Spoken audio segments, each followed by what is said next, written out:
Rayu, hai pegang rồi. Thapa itu lah ya.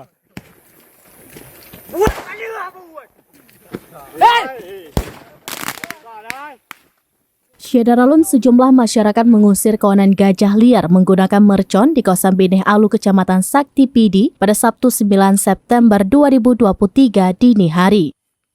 Satu ekor gajah sempat terpisah dari kawanan saat diusir warga menggunakan petasan. Warga sangat emosi mengingat gajah merusak tanaman padi siap panen. Selain padi, kacang tanah dan semangka menjadi sasaran amukan gajah. Satwa dilindungi itu hampir setiap malam mengobrak-abrik tanaman warga.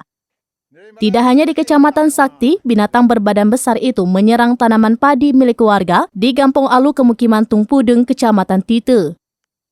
Sasaran amukan gajah terhadap tanaman padi hendak dipanen 3 pekan lagi.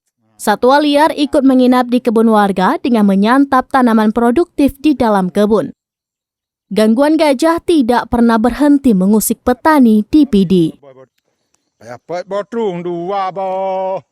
Dari Pidi, Muhammad Nazar, Seraminus.com.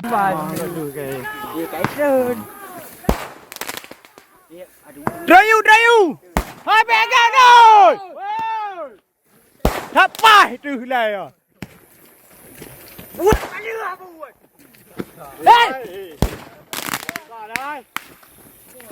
Đâu được kì.